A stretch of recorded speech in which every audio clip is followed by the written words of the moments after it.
Melissa, when you're selling a condo, okay, there are a lot of things, or buying a condo, there's a lot of different issues that could come up. So we wanted to have you come on the show today because a lot of people may not be familiar. It might be their first time buying, their first time selling, or their first time in a transaction with a condo. Um, Right.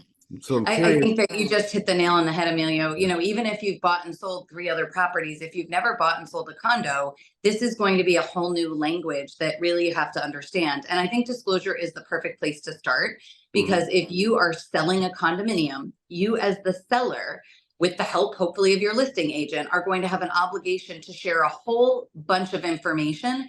This is an eyes wide open. You're not leaving the association under the cover of darkness and hoping nobody knows what a poorly run management, association you're leaving. That is going to be, unfortunately, painfully obvious to any prospective buyer. And certainly, on the other hand, any prospective buyer and the help of a good buyer's agent and buyer's attorney should be thinking about asking the questions that often are going to face condominium transactions. So first and foremost are looking at the documents that govern the condominium association. Really, there's a whole bunch of different documents. You'll see bylaws, you'll see rules and regulations, you're going to see declarations. That's what really creates the association and talks about how it's going to be managed. They're all important.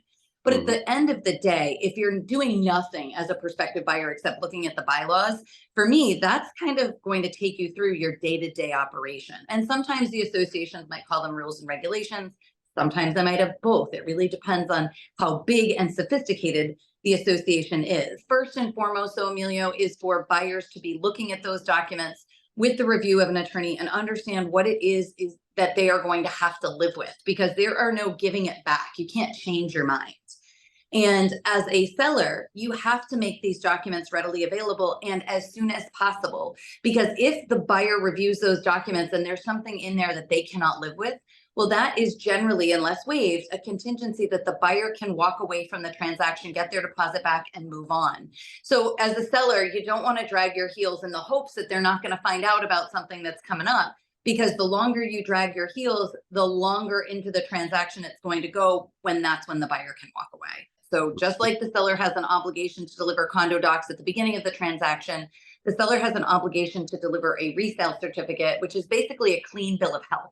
Just to talk about the resale certificate for a minute, this is a place where the association is identifying what, if anything, is owed by the particular unit owner. If there's any outstanding assessments are a really important place for prospective buyers to be aware of where there could be added expense.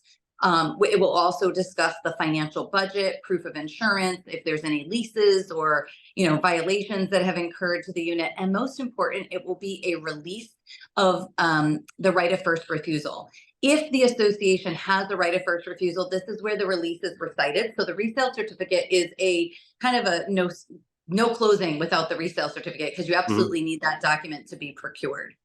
So once the resale certificate is purchased and procured from the management company at the cost of the seller, it's delivered to the buyer. And the buyer has a review period to ensure that there's nothing in the resale certificate that is new information, essentially, that they can't live with about the association.